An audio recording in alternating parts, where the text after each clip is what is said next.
most people live inside a kind of waking dream. So it's not like the dream of sleep, but it's this dream of perception.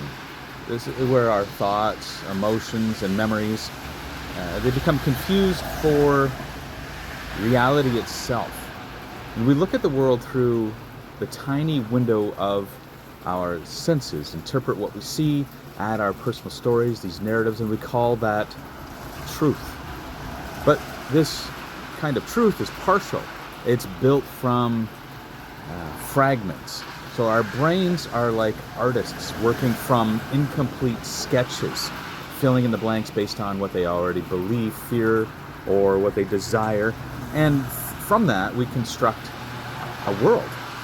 And this world feels real, right? But isn't reality itself. So let's start with something simple. So right now, as you watch this, light is entering your eyes, right? Just a tiny fraction of the light spectrum that exists. Sound waves are reaching your ears, but only a small slice of the frequencies that are around you. Your body feels air on your skin, right? The temperature of the room, but you don't feel the spinning of the earth, the electromagnetic fields, or the countless micro vibrations passing through you every millisecond, okay? Reality is vast, but the human organism receives only a few thin threads of it. Then from those limited threads, your mind weaves this tapestry and says, this is the world. And we buy into it. And from that world, right, we form these opinions, beliefs, and all of these emotional responses, right? So when you see someone scowling, for example, your mind might say, they're angry at me. Maybe they're just thinking. Maybe they're tired. Who knows, right? The impression was partial, but the conclusion is, it feels complete. And that's how every misunderstanding begins. Limited input, interpreted as total truth.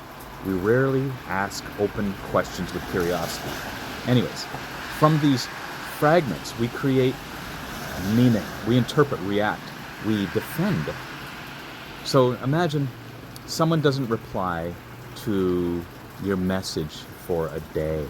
Immediately, well, so many people, their mind just starts spinning, right? They're upset with me. They feel anxious, they have sadness, maybe anger about all of this. But when they finally reply, they say, sorry, I was driving all day, I just got home. Nothing was ever wrong. But your inner world went through an entire emotional storm built upon nothing but imagination. And this is how most of life plays out. We aren't responding to what's real. We're responding to what the mind thinks is real. And this has to do with much, much more than just social implications or situations. Like when a group of people share the same interpretations, we call it culture or society or even religion. But in truth, these are also just shared dreams, right? They're collective interpretations built on this limited input. And the tragedy and beauty of being human is that we mistake our mental models for the world itself. Every thought, every emotion, every memory you carry, it becomes this part of the filter through which you see and interpret life. Right? If you've been hurt before, your mind looks for danger in kindness. If you've been praised often, you look for approval in encounters that you have throughout your day. Like these filters shape perception. So two people can live through the same event. One feels rejected, the other feels free. The event was the same. The interpretation, it wasn't the same. That's how fragile our worldviews are. They depend on the emotional weather of our past. When we forget this, we cling to our interpretations. We say, this is who I am. We argue, defend, and try to convince others that our way of seeing is the right way. Even trying to come together and collaborate. We're trying to get each other to see that our interpretations are correct. Okay? But when we defend perception as truth, we build our lives on shaky ground. We build it on sand. And when that illusion begins to crumble through conflict, loss, heartbreak. It feels like our world is shifting, ending, right? We label it as something. We label it as something to give ourselves meaning. But it's not the world that ends.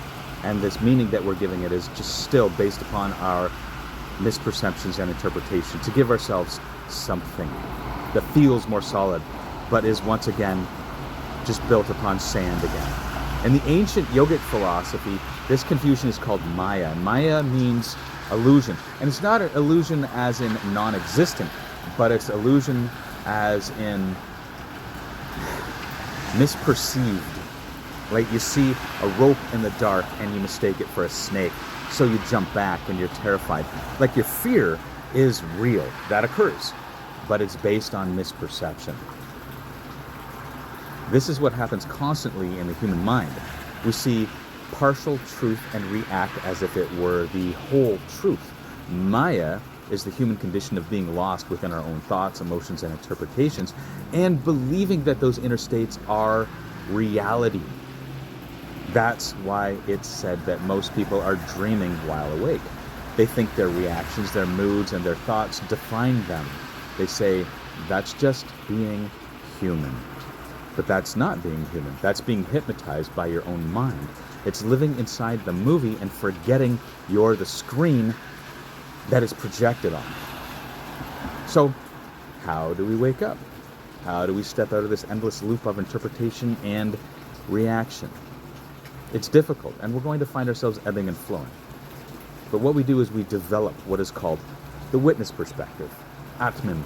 It just begins really simply. It's just notice what arises within you. A thought, a feeling, or an impulse. Instead of becoming it, you observe it.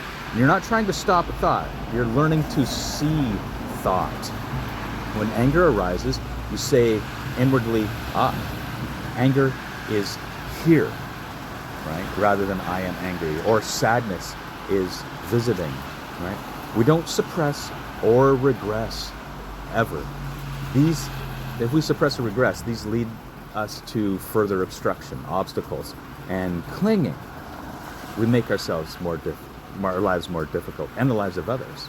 And in that simple shift, you move from being the emotion to witnessing it. This doesn't mean we aren't accountable for the things we do and say. We certainly are. We just have to discern through it more carefully. So the one who witnesses can't be caught by the illusion. The witness is like the sky. It's this vast, unmoving space, allowing all clouds to pass through it. The clouds are your thoughts. They are your emotions, your stories, all of these narratives. They come and go. But the sky remains untouched. And that sky, like awareness, is what the sages called the Atman. So Atman means the inner self, the unchanging consciousness behind all experience. It's not personal. It doesn't belong to any religion or a philosophy. It's the silent awareness that is present through every moment of your life. The same I that was here in childhood, in adolescence, and now, and will be forevermore. Thoughts have changed, emotions have changed, the body's changed, all of these changes, but that which knows these changes has never changed. That is your true foundation. It's not something to create or imagine. It's already here. It's just quietly watching. You just have to recognize it.